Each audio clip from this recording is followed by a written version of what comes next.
السلام عليكم ورحمة الله وبركاته. اللهم صل وسلم وبارك على سيدنا محمد وعلى آله وأصحابه أجمعين. ازيكم يا حبايبي، عاملين ايه؟ يا رب تكونوا بأفضل صحة وأحسن حال. قبل ما نبدأ الفيديو، لايك واشتراك في القناة وكومنت جميل منكم لو عجبكم الفيديو. يلا بينا نشوف احنا هنعمل ايه. طبعا من شكل الفيديو كده طبعا كلنا عرفنا ان احنا النهاردة هنعمل القرص الفلاحي الطريقة الجميلة دهيا اللي كلنا بنحبها. نخلت كيلو دقيق، طبعا انا مستعملة دقيق المخبوزات. بحب استخدم الدقيق المخبوزات، جميل جدا، بتبقى نتيجته في المخبوزات حلوة قوي. يلا نحط المقادير الجافة: ربع معلقة ملح، معلقة كبيرة من الخميرة الفورية، معلقة صغيرة من البيكنج باودر، 5 معالق من السكر. بقلب المقادير الجافة دي كلها مع بعضيها كده كويس قوي، وابدأ اضيف معايا نص كوباية من السمنة ونص كوباية من الزيت. انت حابة سمنة خالص ماشي، حابة زيت خالص ماشي، بس الخليط بين السمنة والزيت هيديكي طراوة للقرص وهيديكي شكل جميل جدا.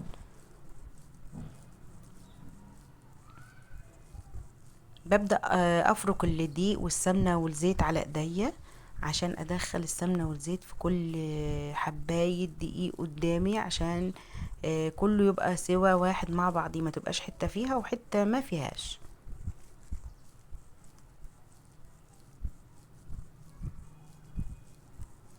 ببدأ كده اعجن طبعا باللبن الرايب، دي طبعا قرص فلاحي فلازم اللبن الرايب.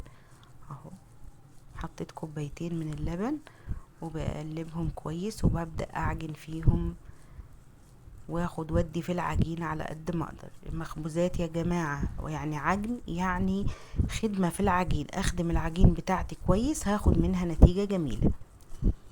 حطيت كوباية تالتة كمان لان الدقيق بتاعي انا عارفة ان هو دقيق المخبوزات بيقبل سوائل وبيشرب معايا السوائل اللي انا بحطها، وانا بطبيعتي ما بحبش في المخبوزات بتاعتي تبقى العجينة ناشفة، لا بحب بالعكس بحبها تبقى طرية.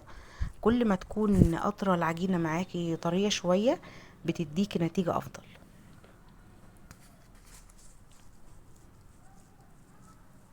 كده انا طبعا باخد ودي في العجينة ولقيتها محتاجة تاني فبحط كوباية لبن تاني. اهو يعني انا كيلو دقيق كده خد معايا 4 كوبايات من اللبن الرايب، بس هيعملك كمية حلوة طبعا. هديكي زي ما انتوا شايفين كده، شايفين العجينة عاملة ازاي. كل ده يا جماعة بتوصلي لنتيجة العجينة دي من العجن، خدي ودي فيها، قعدت اعجن فيها حوالي نص ساعة او اكتر من نص ساعة لغاية ما وصلتها للنتيجة اللي انتوا شايفينها دي. بحطها عشان تخمر بأقل حاجة طبعا، لان احنا طبعا في فصل الصيف والجو مش مستحمل، فبأقل غطا العجينة. One hour later. معاكم طبعا بعد العجينة اهي ما خمرت كويس، شايفين ملت البولة اهو. ببدأ اشكلها دلوقتي. طبعا الصاجة بتاعتك او الصينية اللي انت هتعملي عليها لازم تدهنيها زيت، تدهنيها كويس قوي، لازم تدهنيها زيت عشان القرص ما تلزقش منك في الصينية.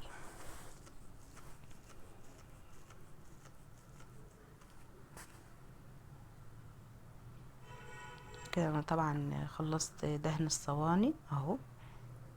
باخد كده قطعة قطعة بقى من العجينة وابدأ اكورها لكور انا بحبها متوسطة، لا هي كبيرة قوي ولا صغيرة قوي، عشان اللي ياخد قرصة كده ياكلها ويشبع اهو. مع كوباية شاي بلبن، مع كوباية شاي الصبح، مع كوباية نسكافيه، زي ما تحب طبعا. هتفطري بيها انتي واولادك، هتلاقيها جميلة جدا جدا جدا، وممكن تخزنيها كمان في الفريزر وتطلعي منها بالطلب زي ما انتوا شايفين كده.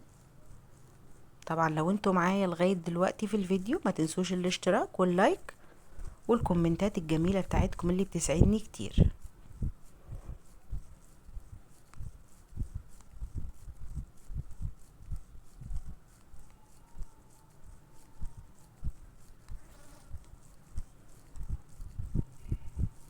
يلا كده يا حبايبي ورونا اللايكات الجميلة بتاعتكم.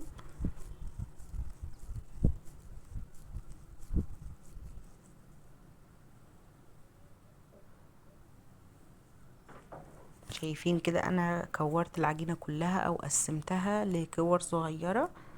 طبعا انت حابة تكبري ماشي، حابة تصغري يعني كده ماشي. ببدأ ابططها. لو انت حابة وانت بتبططيها تحطي على وشها سمسم محمص مفيش اي مانع، دي حسب رغبتك وحسب حاجتك انت ايه اللي انت بتحبيه. بس ما دوس عليها وانا ببططها، ما دوس عليها قوي عشان تبقى معايا مربية كده قلب وتبقى حلوة.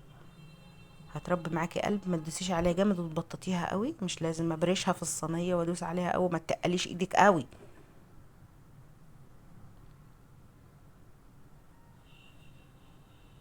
زي ما انتوا شايفين كده بسيبها نص ساعة تخمر. بدخلها على درجة حرارة 180 درجة. زي ما انتوا شايفين كده بسم الله ما شاء الله اللهم بارك، يعني حاجة جميلة.